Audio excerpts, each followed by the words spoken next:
नमस्कार. मी अरुण ओटवकर पुन्हा तुमचं शासकीय वसाहतीतील रहिवाशांचं डोकं खायला आलोय. कारण मी वायफळ बडबड करतो दरवेळेला अतिक्रमण आणि तुम्ही मला बोलत असतात की ओटवकर हा काहीतरी उगीच फालतू बोलत असतो. पण आज मी जे बोलणार आहे ना ते तुमच्या शासकीय वसाहतीतील लोकांसाठी बोलतोय. कारण मी अजूनही शासकीय वसाहतीत राहतो म्हणून अजून मी इथला रहिवासी आहे. माहिती आहे काय बोलणार आहे? तुम्ही शासकीय वसाहतीतील कर्मचारी रहिवासी आहात ना, ते गुन्हेगार आहात. गुन्हेगार राग आला असेल ना गुन्हेगार बोलल्यावरती तुम्हाला. खरंच गुन्हेगार आहात तुम्ही. पण हे मी नाही बोलत आहे, हे शासन बोलते, प्रशासन बोलते. तुम्ही शासकीय निवासस्थानात राहतात, शासनाला पैसे देतात एचआरएतून, शासनाला करोडो रुपयाचा महसूल देता म्हणून तुम्ही गुन्हेगार आहात. त्यानंतर तुम्ही शासनाला सेवा देता म्हणून तुम्ही गुन्हेगार आहात. का? तर तुम्ही शासकीय कर्मचारी आहात. कळलं तुम्ही किती गुन्हेगार आहात ते? शब्द वाटतो ना गुन्हेगार. का?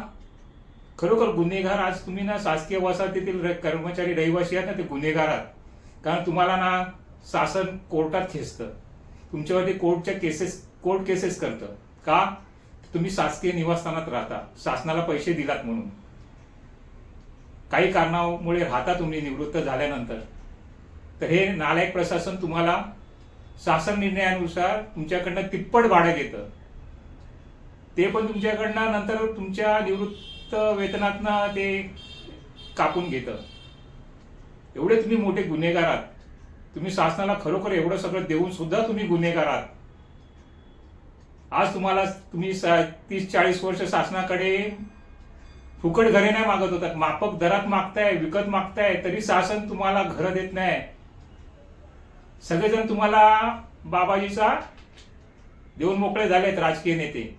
आणि आता शेवटी तुमच्या तोंडावरती एक ना शासन निर्णयाचा कागद चिटकवून गेलेत. तो आता काय होतोय माहित नाही त्याचं. कारण इथे घर लढा लढतात आहेत ते माझ्यापेक्षा अनुभवी आहेत. त्यांच्याबद्दल तर बोलूही नाही, कारण उगीच नको तो मग पुन्हा माझा त्या वादात वेळ जाईल. पण मला त्या लोकांशी ना काही वाद करायचाच नाही, कारण ते किती हुशार आहेत ते मला पण माहित आहे. करून देते त्यांच्या परीने, कारण मी त्यांच्या ह्याच्यात नाही, कारण मी त्यांच्यापेक्षा अनुभव, आम्ही पावसाळे कमी बघितले. करून दे, नाही तर त्याच्यावर वाद होईल. पण त्यांनी पण काही गोष्टी करायला हव्या होत्या, तर तुमचा लढा जिंकला असता. आतापर्यंत शासकीय वसाहतीतील लोकांनी शासनाकडे हात जोडूनच भूखंड मागितला ना, विनंती करून, प्रस्ताव देऊन. पण 30-40 वर्ष झाली कुठल्याच शासनाने त्यांचा एवढा गांभीर्याने विचार नाही केला. आता एक शेवटी जाता एक तुम्हाला एक GR नावाला एक तोंडावर कागदाचा तुकडा दिला. असे शासन निर्णय किती आहेत? जे शासकीय कार्यालयात काम करतात ना, त्यांना अनुभव आहे त्या शासन निर्णयाचा. ते शासन निर्णयाचं काय होतं, नंतर कुठे असतं, किती अंमलबजावणी केली जाते शासन निर्णयावरती, हे त्या अधिकाऱ्यांना, कर्मचाऱ्यांना सर्वांना माहित आहे. तर तुम्ही स्वतः शासकीय कर्मचारी आहेत. GRची काय अवस्था असते. महत्वाचं म्हणजे माहिती आहे, उच्च न्यायालयाला आता जो भूखंड दिला जातो ना, त्यांचाही काही वर्षापूर्वी GR होता. त्यावेळेचं सरकारने त्यांना उच्च न्यायालयाला भूखंड देण्याचा शासन निर्णय घेतला होता. पण कोर्ट स्वतःमध्ये व्यस्त असल्यामुळे त्यांना वाटलं की देतील शासन स्वतःहून. शासनाने दिला नाही. शेवटी उच्च न्यायालयाला शासनाच्या विरोधात याचिका टाकावी लागली. त्यांच्याकडनं भूखंड मागावा लागला कोर्टात जाऊन. त्यानंतर त्यांना मिळाला. मग विचार करा, तुमचा GR आहे, शासकीय वसाहतीतील माफक घरासाठी पण एक GR काढलाय. त्याचं काय आहे? त्याच्यासाठी आता नवीन कोण नेते असतात त्याच्यावरती जाऊन. आता तो मुद्दा माझा नाही आहे, तो संस्थेचे पदाधिकारी बघतील, आणि त्यात मी आता हात घालत नाही. माझा हा व्हिडिओ मी एवढ्यासाठी बनवतोय ना, कारण जे आता काही दिवसापूर्वी वसाहतीतील भूखंड रिक्त करताना अतिक्रमणधारकांना शासनाने बिंडोक सारखं कुठलाही विचार न करता अशा फुकट्या लोकांना, ज्याने शासनाला एक दमडी तर दिलीच नाही, उलट पाणी चोरी केली, वीज चोरी केली, काहींनी शासनाच्या संपत्तीचं नुकसानही केलं. हे आहेत माझ्याकडे पुरावे. एवढं करून सुद्धा शासनाने मोफत घरे दिलीत. ज्यांचं अतिक्रमण 100 स्क्वेअर फुटाचंही नाही त्यांना 300 स्क्वेअर फुटाचं घर दिलंय. विचार करा मग तुम्ही शासनाला किती काय दिलं, मग तुम्हाला का नाही अजूनपर्यंत घर शासन द्यायचा विचार करत आहे. तुमचं तर पहिलं प्राधान्य आपल्या शासकीय वसाहतीतील माफक घरासाठी व्हायला पाहिजे होतं. पालकमंत्र्यांनी त्यांच्यासाठी पुढाकार घेतला. पालकमंत्री कोण आहेत ते तुम्ही शोधा. त्यांना आपल्या घराचा मुद्दा माहित होता, कारण काही वर्षापूर्वी तेही आपल्यासाठी लढत होते. मग त्यांना का नाही जाण झाली की शासकीय वसाहतीतील कर्मचारी आहेत ते शासनाला तुम्हाला महसूल देतात, मग त्यांनाही काही त्यांच्या मागण्या पूर्ण कराव्यात. का नाही? प्रश्न का हा पडलाय? शेवटी राजकारण आहे, राजकारण. त्या तुम्ही शासकीय वसाहतीतील कर्मचारी आहेत, इथे काय तात्पुरते राहायला आहेत. पण जे अतिक्रमणधारक आहेत ना, त्या त्यांच्या वोट बँक असतात, त्यांना कुठेतरी बसवावं लागतं, त्यांचा विचार करावा लागतो. त्यांना म्हणून माफक दरात घरं दिली. आपण पण तसेच मतदार आहोत त्यांचे, पण आपल्या मताला किंमत नाहीये. पण मताची किंमत ना, तुम्ही फक्त सेल्फी टाकून मोकळे होता, लढायला शिकत नाही. तुम्हाला काय हवंय जनतेला भरपूर आहे, त्याच्यावरती पण पुढे मी आणखीन वेगवेगळे मुद्दे टाकणार ते जनतेसाठी. पण हा खास शासकीय वसाहतीतील लोकांसाठी आहे व्हिडिओ.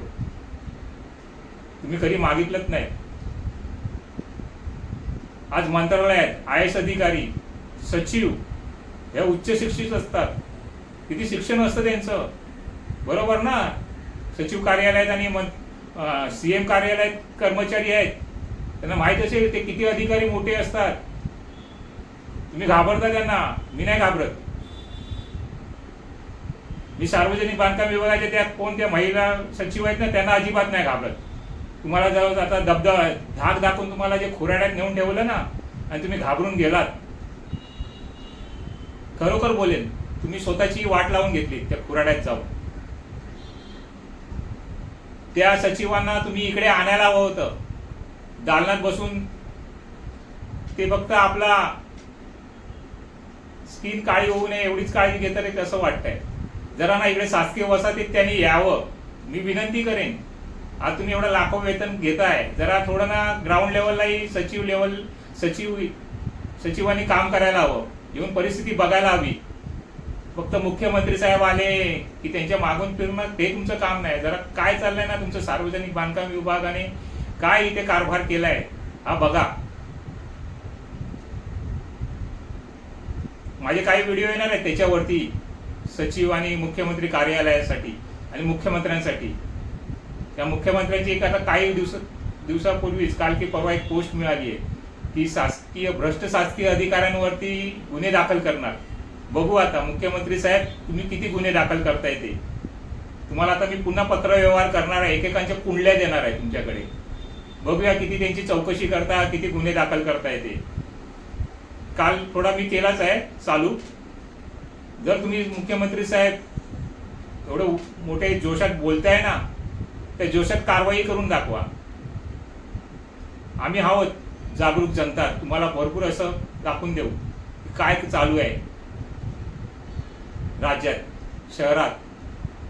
ते आता टप्प्याटप्प्याने एक व्हिडिओ मी तुम्हाला पोस्ट करणार आहे.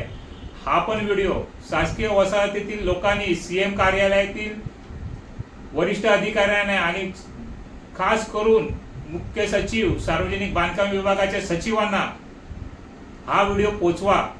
मी तर टॅग करतोच आहे, ते बघतील किंवा नाही बघतील, पण मी त्यांच्यापर्यंत पोहोचवण्याचा प्रयत्न करणार. तुमच्या मार्फतही जाऊ दे की तुम्हाला शासकीय कर्मचाऱ्यांची अवस्था काय करून ठेवली आहे या प्रशासनाने आणि इथल्या सार्वजनिक बांधकाम विभागाने. तुम्ही गुन्हेगार नाही आहात, तुम्ही शासनाला खूप काही दिलंय. उलट तुमचा निर्णय पहिला व्हायला पाहिजे होता हा भूखंड देताना, पण तुम्हाला एका बाजूला कोपऱ्यात नेऊन ठेवला. शांत बसा तुम्ही तिकडे, आणि शांत बसून इकडे हा गेम केला. अतिक्रमण धारकांनी अक्षरशः दिवाळी झाली अतिक्रमण धारकांची, झाली की नाही दिवाळी अतिक्रमण धारकांची. आणि महत्वाचा एक अजून मुद्दा, हे जे अतिक्रमण धारकांना काही लोकांना घरं मिळाली आहेत ना, ते तुमच्या मालकी हक्काच्या घरातही आहेत नंबर लावून की आम्हाला तिथेही त्यांना घर मिळून दे. म्हणजे त्यांची बोटं आताची 10 बोटं नाही 20ही बोटं त्यांची घीमध्ये आहेत. कळलं तुम्हाला? जो 4000चा किंवा तो मोठी संख्या आहे ना त्यातली ह्या लोकांना हकलवा. मग तुमचा ना थोडा आकडा कमी होईल. मग शासन थोडा काहीतरी त्याच्यावरती विचार करेल. नाही तर एवढी घरं कोण शासन देणार नाही. आणि त्यात कळलं ना की हे अतिक्रमण धारक आहेत पुन्हा ह्यात, तर अजिबात तुमचा घराचा विचार नाही करणार. जे तुम्ही एवढा इमानदारीने तळमळतेने शासनाकडे घरं मागताय ना उपोषण करून वगैरे, त्या अतिक्रमण धारकांना काय पडली नाहीये घर मिळून दे काय. त्यांना घर मिळून मोकळे झाले आणि तुमच्या उपोषणामुळे त्यांना अजून फायदा होणार आहे. तर ह्या अतिक्रमण धारकांना आधी हकलवा. ते नव्हते तुमच्या उपोषणात, आले तरी कशाला हवेत ते.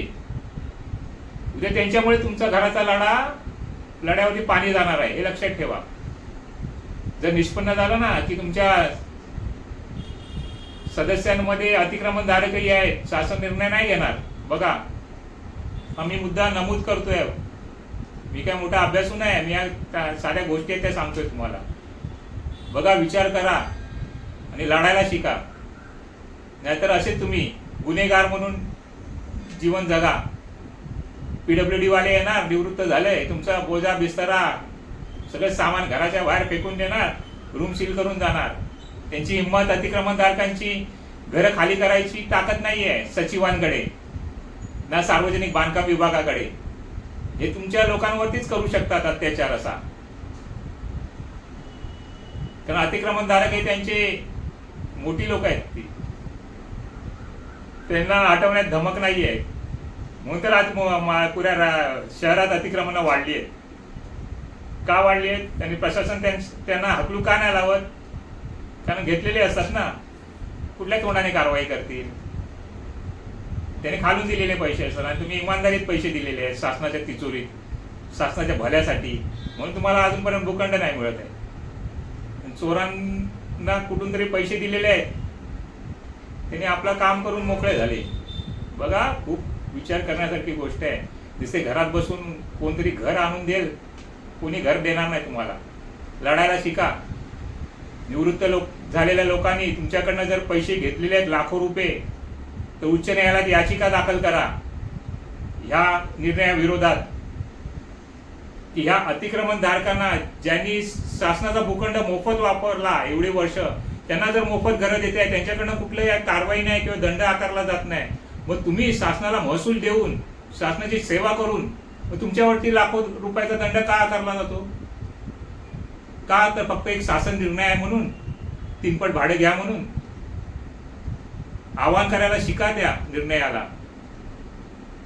असे कितीतरी निवृत्त अधिकारी आहेत ज्यांच्याकडनं 10-10 लाख 8-8 लाख रुपये शासनाने निवृत्त झाल्यानंतर वसूल केले आहेत. काय चुकी होती? तर हार्डली काही महिने ते शासनाच्या सदनिकेत राहिले म्हणून. त्यांनी काही चोरी नाही केलेली कर्मचाऱ्यांनी, ते आपल्या काहीतरी कारणामुळे राहत होते.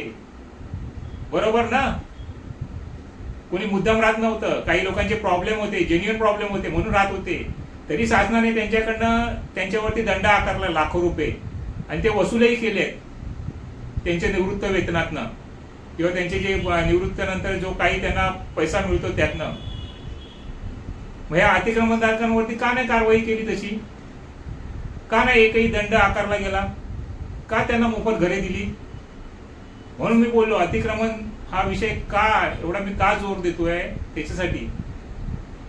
तुमच्याकडनं एवढा लाखो रुपये वसूल करून सरकार घेतं, तुम्हाला असं हीन वागणूक देतं आणि त्यांना सन्मानाने घरं देतात. हे मुख्यमंत्री साहेबांना कळत नाही. मुख्यमंत्री काय अशिक्षित आहेत? ते पण कायद्याचे अभ्यासक आहेत ना, त्यांना कळत नाही का? मी मुख्यमंत्र्यांनाच आता हे विचारतोय. मुख्यमंत्र्यांनी पण यावरती विचार करावा. जे उच्च शिक्षित IAS अधिकारी आहे ना, त्यांनी हा विचार करावा आणि ह्यांना जे मोफत घरे दिली ना आधी ती काढून घ्या. कोण पात्र आहेत का बघा. त्यात एकही पात्र नाहीये. मी चॅलेंज देतो तुम्हाला, एकही पात्र नाहीये.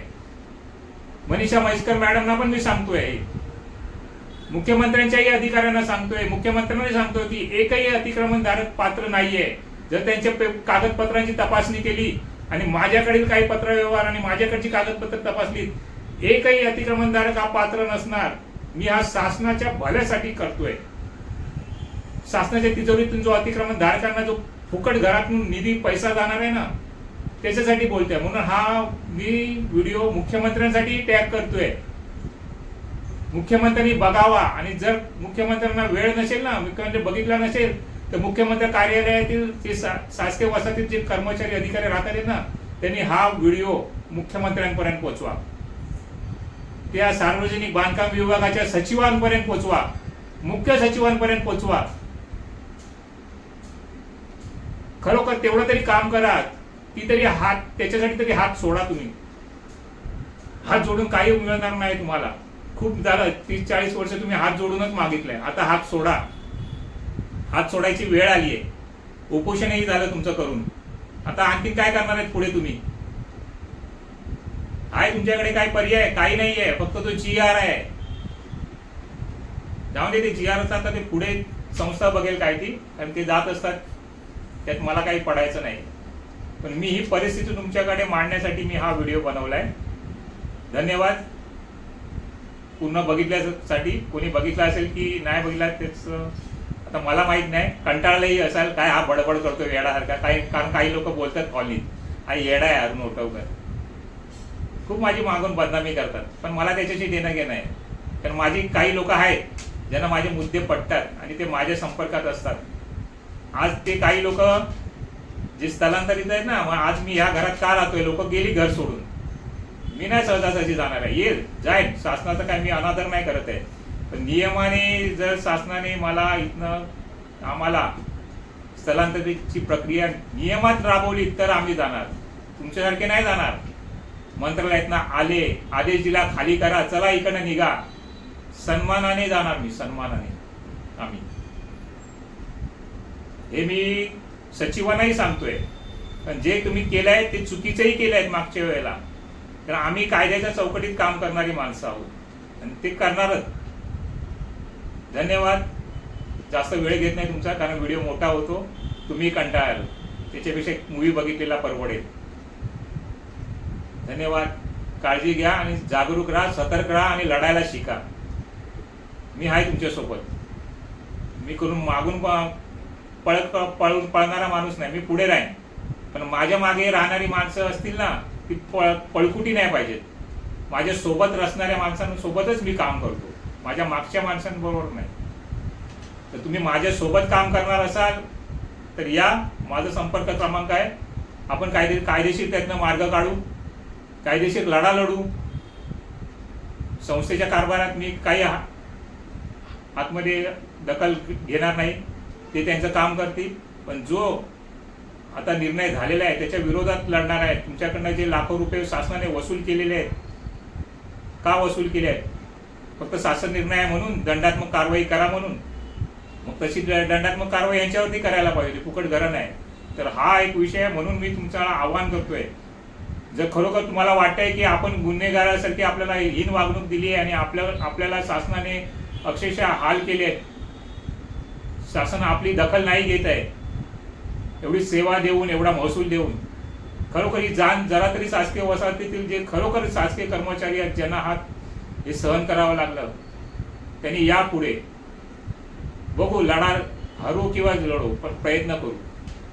असेल तर भेटा, आपण एक खरोखर शासन दरबारी एक पत्रव्यवहार करू, कायदेशीर काहीतरी सल्ला घेऊ. त्यांना आम्हाला नाही तर त्यांनाही नाही. हा आता स्टँड घ्या तुम्ही की आम्हाला घरं नाही तर त्यांनाही, फुकट्या लोकांना घरं नाही द्यायची, असा निर्णय घ्या. अजूनपर्यंत झालेला नाहीये. जर त्यांचं आवडलं गेलं तर तुमचं घर होऊ शकतं. असेल तर बघा, निर्णय घ्या आणि आवाज उठवा. संस्थेमार्फत पाहिजे तर आवाज उठवा. मी बोलत नाही की मला श्रेय घ्यायचं आहे. संस्थेतील लोकांनी, त्या संस्थेच्या लोकांना घ्यायला सांगा आणि लढा. तर तुमचा पैसा जातोय, त्या अतिक्रमणधारकांचा पैसा जात नाही. तुमच्याकडनं लाखो रुपये वसूल केलेले आहेत. पुन्हा मी येतो कारण विषय वाढत जातो आणि पुन्हा एक त्याला लिंक लागते म्हणून मी बोलतोय. धन्यवाद. आता मी इथेच संपवतो हा विषय. अजून पुढे काय काय विषय येणार आहेत तेही बघा. ते तर सर्व राज्यातील शहरातील विषयांवरती असणार आहे. कारण कालचा एक माझा पाहिला विषय काय होता तोही मी विषय घेऊन ठेवला आहे की आज मुंबईचं शहर आहे, आपलं खाली साधं बांद्रा विभाग आहे, तेही मला सुंदर करायचं आहे. कारण इथे आपण लहानाचे मोठे झालो, आपण राहतो, आपला परिसर स्वच्छ करूया. कारण काही परिसर बघा किती चांगले आहेत. इथले राजकीय नेते कोणी त्याच्यासाठी काही करत नाहीये, स्वतःचेच पोळ्या भाजतात आहेत, अतिक्रमण करतात आहेत. त्याच्यावरतीही व्हिडिओ येणार आहे, तोही बघा. आमदार निधीचा कसा गैरवापर केला आहे, कशी नासाडी केली आहे, तोही व्हिडिओ येणार आहे. तोही मी काही दिवसात पोस्ट करेन. पुन्हा गोल्ड ऑफ सिटी म्हणजे सेकंड बँड्रा, लालबाग परळ हा पहिला होता gold of city. The gold of city Bandra हा सेकंड पार्ट येतोय, तोही बघा. बँड्रात काय आहे एवढं सोन्याची अंडी देणारी कोंबडी, तो व्हिडिओ पण नक्की बघा. तुम्हाला कळेल की आपण कुठे आहोत. आपण नुसते मतदान करून बोटाला साई लावतो. जागरूक राहा, बघा आणि आवाज उठवायला शिका. स्वतः नसेल तर त्याला जो आवाज उठवतो ना त्याला तरी साथ द्या. धन्यवाद. जय हिंद, जय महाराष्ट्र.